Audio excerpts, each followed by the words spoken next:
Hi ನಮಸ್ತೆ, welcome back to my channel Sangeetha Sridhar vlogs. ಎಲ್ಲರೂ ಹೇಗಿದ್ದೀರಾ? ಐ ಥಿಂಕ್ ಚೆನ್ನಾಗಿದ್ದೀರಾ ಅಂತ ಅಂದ್ಕೊಂಡಿದ್ದೀನಿ. ನನ್ನ ಚಾನಲ್ಗೆ ಸಬ್ಸ್ಕ್ರೈಬ್ ಮಾಡಿದವರು ಪ್ಲೀಸ್ ಸಬ್ಸ್ಕ್ರೈಬ್ ಮಾಡ್ಕೊಂಡು ವಿಡಿಯೋ ನೋಡಿ.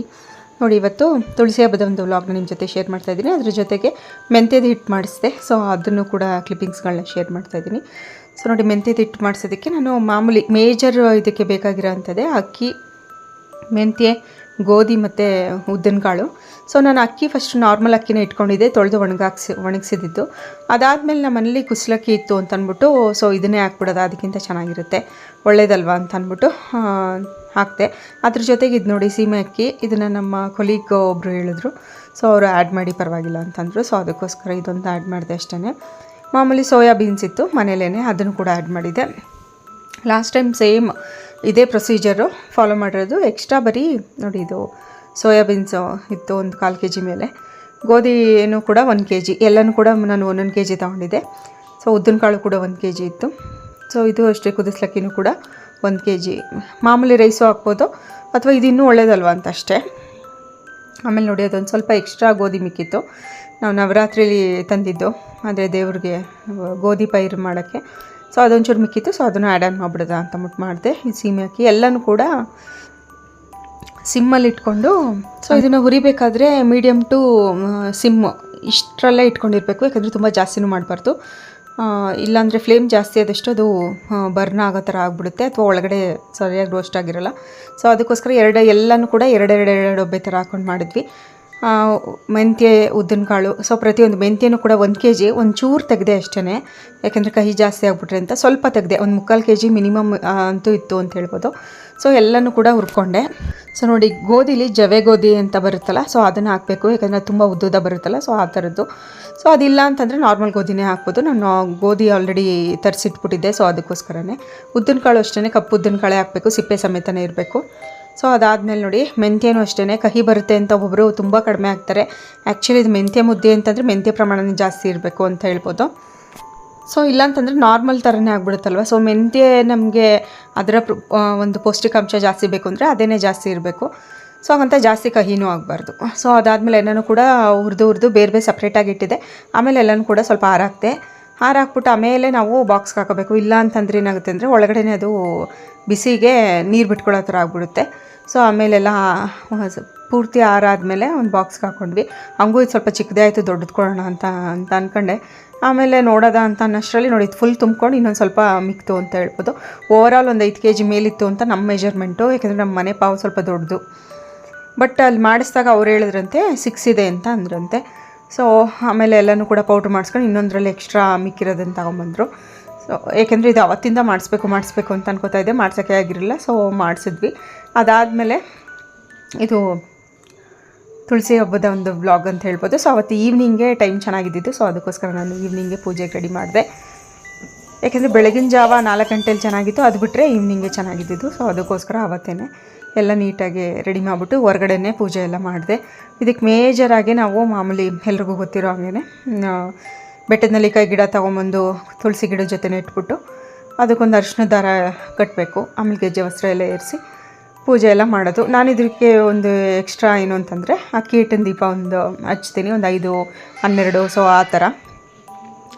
ಆಮೇಲೆ ನೆಲ್ಲಿಕಾಯಿ ದೀಪನೂ ಕೂಡ ಕಂಪಲ್ಸರಿ ಅಂತ ಹೇಳ್ಬೋದು. ಸೊ ನೋಡಿ, ಜೋಡಿ ದೀಪಗಳು ನಾವು ಕೆಂಪು ನೀರು ಮಾಡ್ತೀವಲ್ಲ, ಸೊ ಅದನ್ನು ಕೂಡ ಇಟ್ಕೊಂಡಿರಬೇಕು. ಸೊ ನೆಲ್ಲಿಕಾಯಿ ದೀಪನೂ ಕೂಡ ರೆಡಿ ಮಾಡ್ಕೊಂಡಿದ್ದೆ. ಸೊ ತುಳಸಿ ಜೊತೆಗೆ ಕೃಷ್ಣನೂ ಕೂಡ ಜೊತೆ ಕೂರಿಸಿರ್ತೀವಿ.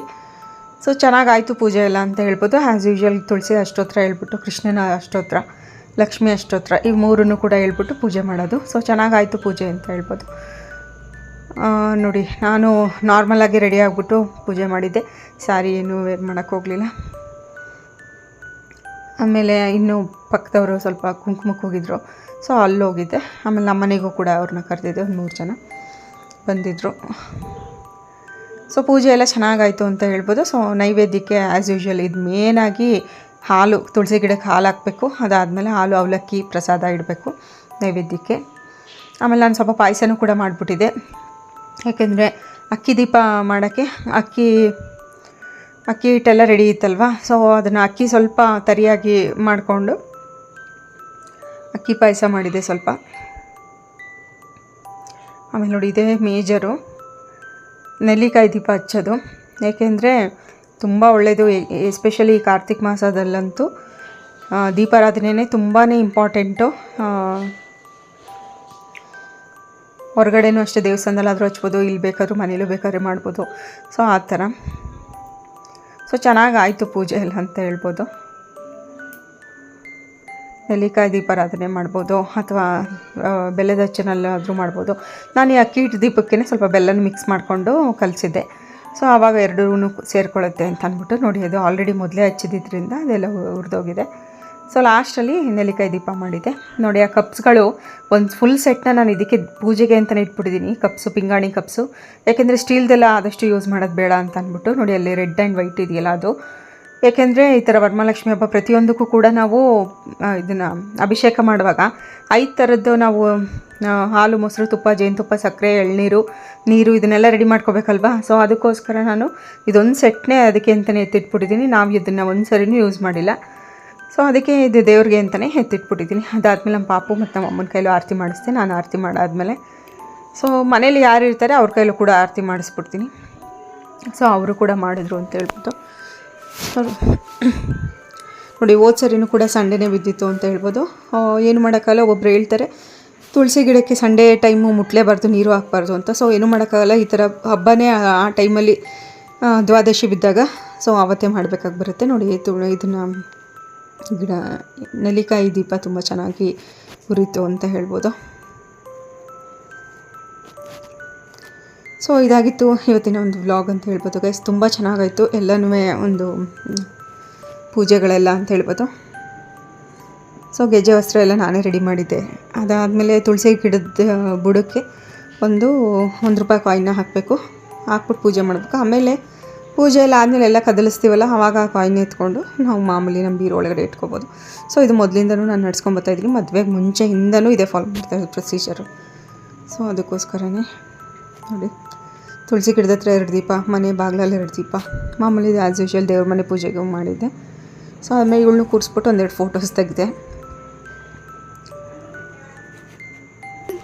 ಸೊ ಅದಾದಮೇಲೆ ಅವತ್ತು ಕಾರ್ತಿಕ್ ಮಾಸ ಅಂತಂದ್ರೆ ತುಳಸಿ ಹಬ್ಬದಲ್ಲೆಲ್ಲ ನಾವು ಹಚ್ಚಲೇಬೇಕು ಪಟಾಕಿ ಎಲ್ಲನೂ. ಇನ್ನೊಂದು ರೌಂಡ್ ಹಚ್ಚಿ ಸೊ ಚೆನ್ನಾಗಾಯಿತು ಪೂಜೆ ಎಲ್ಲ ಅಂತ ಹೇಳ್ಬೋದು. ಇವಾಗ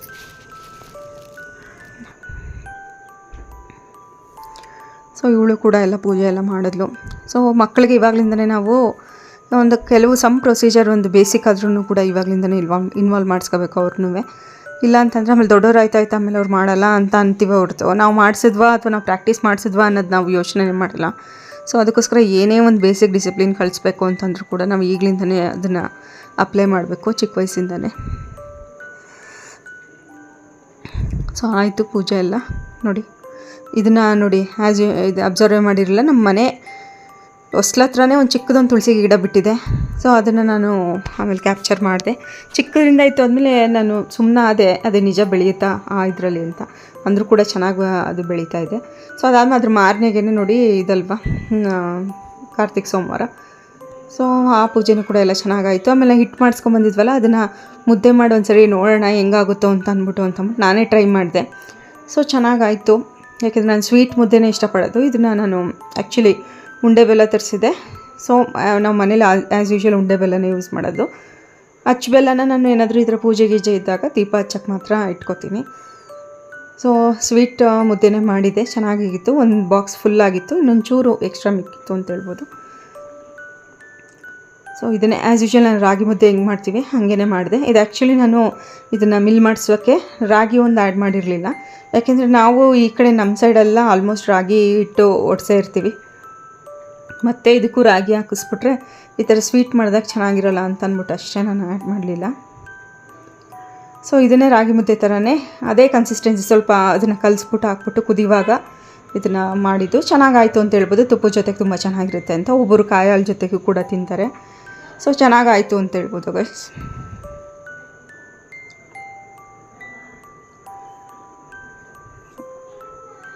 ನೋಡಿ, ತುಪ್ಪದ ಜೊತೆಗಂತೂ ತುಂಬ ಚೆನ್ನಾಗಿರುತ್ತೆ. ಬಟ್ ಹೊಸದ್ರಲ್ಲಿ ಪ್ರಾಕ್ಟೀಸ್ ಇಲ್ಲದವ್ರಿಗೆ ಅದು ಇಷ್ಟ ಆಗದೇ ಇರ್ಬೋದು. ಬಟ್ ಅದನ್ನು ಪ್ರಾಕ್ಟೀಸ್ ಮಾಡ್ಕೋಬೇಕು. ಎಸ್ಪೆಷಲಿ ಹೆಣ್ಮಕ್ಳಿಗೆ ಅಂತೂ ಇದು ತುಂಬ ಒಳ್ಳೆಯದು. ಅದು ದಿನ ರೊಟೀನಲ್ಲೂ ಅಥವಾ ಒಂದಿನ ಬಿಟ್ಟಾದ್ರೂ ಒಂದೊಂದು ಸ್ವಲ್ಪನಾದರೂ ಅದನ್ನು ಸೇರಿಸಬೇಕು. ಇಲ್ಲ ಅಂತಂದರೆ ಅದು ಪೌಷ್ಟಿಕಾಂಶದ ಕೊರತೆನೇ ಆಗುತ್ತೆ ಅಂತ ಹೇಳ್ಬೋದು. ಸೊ ಸುಮ್ಮನೆ ಒಂದು ರೆಗ್ಯುಲರ್ ರೊಟೀನ್ ಥರ ಅದನ್ನು ಕೂಡ ಮನೇಲಿ ಒಂದು ಇಟ್ಕೊಂಡ್ಬಿಟ್ರೆ ಒಳ್ಳೇದಲ್ವ. ಸೊ ಅದಕ್ಕೋಸ್ಕರನೇ ಇದನ್ನು ಮಾಡಿಸಿಟ್ಟೆ. ಸೊ ಇದಾಗಿತ್ತು ಗೈಸ್ ಇವತ್ತಿನ ಒಂದು ವ್ಲಾಗ್. ಇಷ್ಟ ಆಯಿತು ಅಂತ ಅಂದ್ಕೊಂಡಿದ್ದೀನಿ. ನೆಕ್ಸ್ಟ್ ವ್ಲಾಗಲ್ಲಿ ಮೀಟ್ ಮಾಡೋಣ. ನನ್ನ ಚಾನಲ್ನ ಸಬ್ಸ್ಕ್ರೈಬ್ ಮಾಡಿದವರು ಪ್ಲೀಸ್ ಸಬ್ಸ್ಕ್ರೈಬ್ ಮಾಡಿ. ಬಾಯ್, ಟೇಕ್ ಕೇರ್.